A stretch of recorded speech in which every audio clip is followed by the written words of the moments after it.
to be. And niggas trying to take my life away. I put a hole in a nigga for fucking.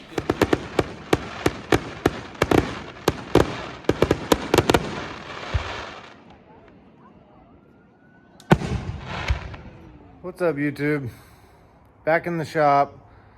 Final stages of the Chaser 2JZ swap. This has taken longer than expected just because of other stuff going on and kids and sports and camping and all that stuff. But we're reaching the end. Oscar was over here the other day to do some more wiring, and we're trying to tap into all the OEM GX harness stuff to get the gauge cluster to work like normal with the 2J swap, which came with a standalone harness. As far as I know, there is no plug and play like Wiring Specialties harness to do a JZ swap into a GX chassis, and the wiring is different than a JZX chassis. So that's probably one of the biggest pains when doing this swap. There's some other differences like the rear end and the subframe and stuff like that, but that's all pretty minor. A lot of that stuff you're gonna upgrade on the JZX anyways here in the States. So that's not a big deal on those differences between the JZX and the GX. Probably the biggest pain in the butt is going to be the wiring. But let me show you where I'm at now. I did get a lot of stuff done while Oscar was doing the wiring. He's got one more day to finish the wiring, and then hopefully I'll have everything else done by then. We'll be able to run and drive this thing. Pretty stoked. But let me show you where it's at and what it looks like now. As you can see, I've got the lip kit installed. So it's a Vertex style front lip, Vertex style side skirts, and then the OEM style rear lip. I did this look on a Mark II like a year and a half ago, and I really liked it. I actually did it with the in-style flares as well. But the one thing I don't like about the Vertex lip kit is that it's a lip in the front and then side skirts, but then the back is a full apron that looks like a full replacement bumper. And I just don't think that's a very good look, having a front lip and a full rear bumper setup. So I like this combo. So I've got that all installed. I've got the 9.5 plus 25 on this side. And I think this is gonna be the fitment that I'm gonna go with. It's pretty aggressive. It'll sink in a little bit more when I lower it some more. Right now I have it on blocks on the lift, so that way I could clear the side skirts. So this will be pretty flush. And these are 255s front and rear, which I will be swapping for like probably a 235, 245 setup. On this side, I have the GMRs with the 9.5 plus 12. It's just gonna be way too aggressive and stick out quite a bit. So I went ahead and ordered another set of these GMRs, but a different color. And they're gonna be 9.5 plus 22. Engine is pretty well buttoned up. Pretty much all the wiring in the engine bay is done, but Oscar does have a couple more things to run for a few more sensors, pretty much just for the cluster stuff.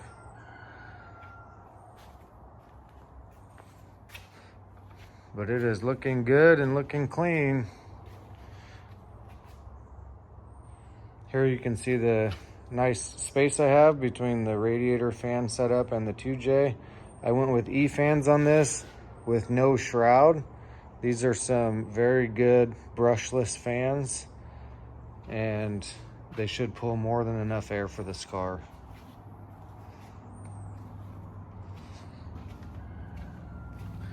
I also went ahead and reinstalled the rear seats after doing the Walbro fuel pump upgrade. And I've got the e-brake and shifter stuff all pretty much done. I'm leaving that out just to stay out of the way with all the trim that's removed right now for the wiring. But I do have the manual GX shifter and center console and all that stuff. So it'll be nice, clean, and OEM when we put it back together. But yeah, pretty stoked. Exhaust is all done. See, it clears the rear lip. Oh, and I also painted the brakes. So this is a big brake kit, and the rotors are all brand new. So I went ahead and painted the center of the rotor, so that way when I drive the car, it'll scratch the outside, but the center will never rust. So this will be a nice clean look for it. Once I start driving it, it'll look a little better than it does now, because it has the overspray on the rotor face right now. There's the rear. And there's the front. I was tempted just to leave the brakes the way they were. It was like a gunmetal gray color, but this big brake kit does look really nice, and they're pretty big. So I thought painting them would be a good idea, so that way you can actually see them behind the wheels. Same thing on the front, painted the rotor in the center. So when I start driving it, it'll scratch the contact surface and the center shouldn't rust. I just used some high heat spray paint, so it shouldn't flake off anytime soon. But yeah, pretty stoked on this car. It came out really nice. It's looking good. Everything's really clean. And I can't wait to get her running and driving hopefully next week. While I have time to wait for some parts to show up for that, just some miscellaneous stuff, and for Oscar to come over and finish the wiring, I have started ordering some more parts for the LS S14.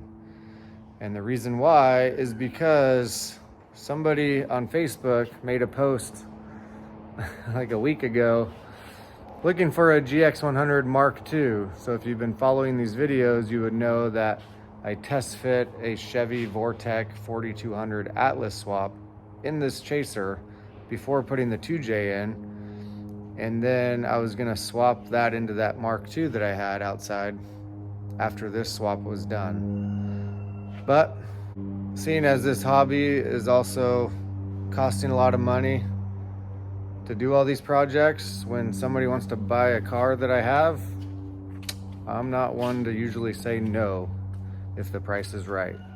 And the price was right, so that Mark II is gone.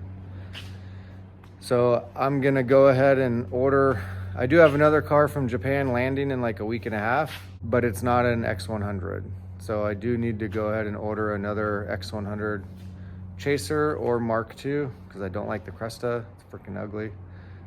But I do need to get another Chaser or Mark II X100 on the way, so that way once I finish that and then finish that, I can start working on that Atlas swap.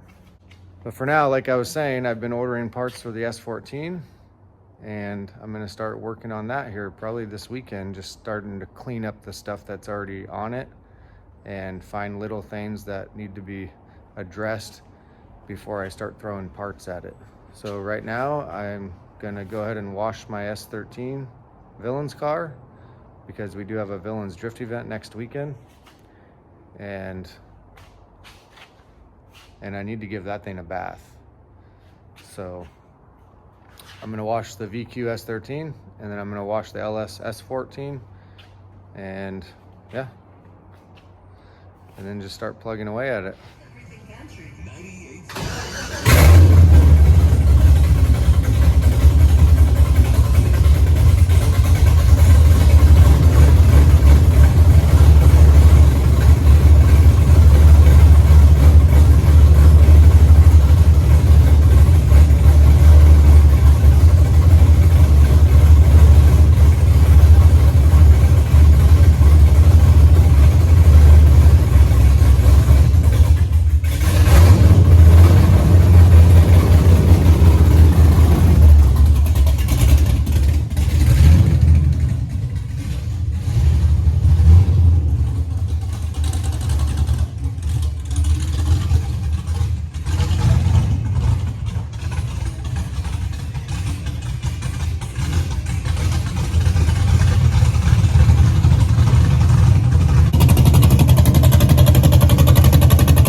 She got her first bath. Doesn't look so bad now.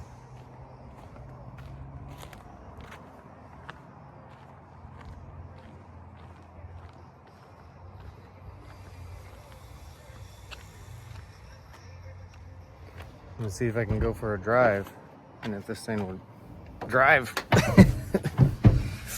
So one thing I do know is the clutch, when you push it all the way down to the floor, it starts engaging as soon as you lift it all. So I don't know if it needs to be bled or if I need to adjust the rod going to the pedal so that way the pedal has some more travel. But I need to get it in the shop anyways to do that, so I'm going to see if I can take her down the road.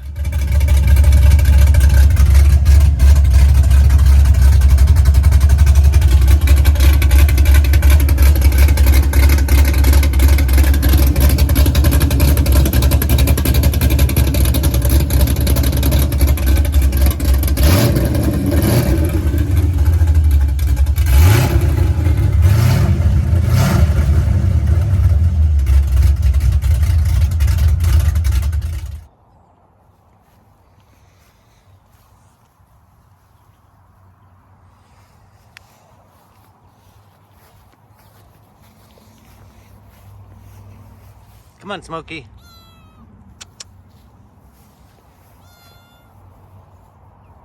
One of the first things I got to fix on this S14 is the transmission mount, and I'll show you why. So you can kind of see from this angle how the front of the engine is rather high compared to the back. I mean, you can see that it's almost like right down towards the back. Underneath, look at that angle.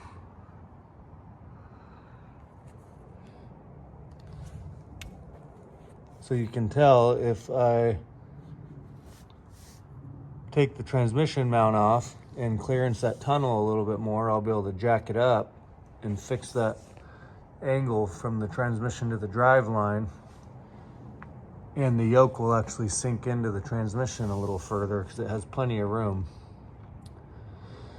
So, and you can see the header angle. The header angle will be fixed as well and be sunken up towards the body if I do that. Well, I think I figured out kind of a plan of attack for this thing.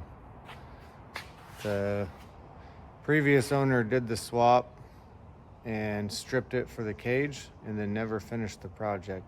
Got it running and driving, but it's just not ideal. So in order to get the transmission lifted up to where I want it, so the drive line's pretty straight, I'm gonna need to slot the engine mounts so that way I can move the whole engine back like an inch or two. But in order to do that, the bell housing's already contacting the firewall. So there's gonna be some work that needs to be done. It's nothing major, but in order to get this thing into good running and driving condition, I think to solve a lot of issues, I need to do the work that's required to mount this engine, to mount this drivetrain properly. So that's gonna be to get it on the lift. Once the Chaser's done, yank the engine and transmission out of the car and go ahead and clearance the firewall for the transmission and either make new engine mounts or slot these engine mounts to give me an inch or two of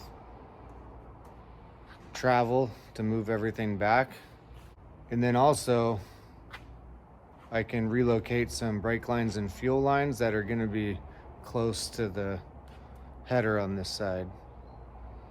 I think that's going to be the right thing to do instead of just trying to continue bubblegum fixing this drivetrain, because it is a really clean car. It's a nice car and the drivetrain sounds and runs great. So I think that's going to be the plan. I'm going to go ahead and put the transmission cross member back on that was made already and put this thing back on the ground, and then I'll just put it on hold until next week when I get the Chaser off the lift. After washing the VQ S13 the other day, I remembered that we that while doing some driving like a week ago, it was getting hot. I thought maybe it was just running out of coolant and it was a little bit low, but I'm suspecting that the water pump might have failed. And I watched some videos on how to do it. It seems like a pretty simple job. So since we have a Villains event this weekend, instead of showing up and realizing there that I have the issue, I'm gonna go ahead and swap it out. You can see I've picked up a new water pump from the auto parts store, and I'm gonna do that right now. So basically on any VQ, you're gonna take that cover off, and you're gonna take that cover off.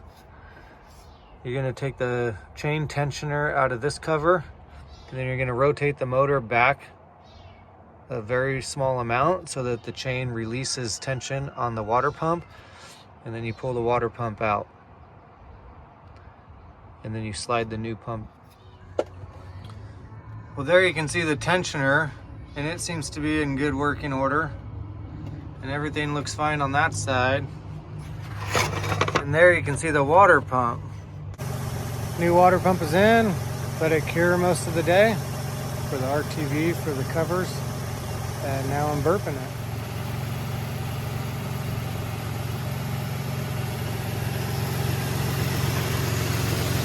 Birthday to you. You live in a zoo. Happy birthday, dear Shane. Woo!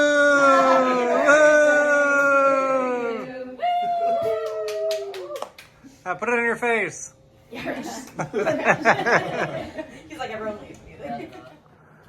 Alright guys, thanks for watching this video.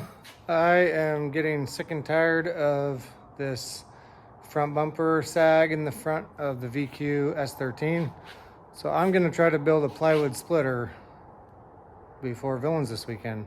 But other than that, I'll probably post the final product of this splitter on the next video, and also hopefully have a park update. I should be hearing from them the next couple days with a decision. So cross your fingers, stay optimistic, and I'll keep you posted. Like, comment, subscribe. See you later. Peace.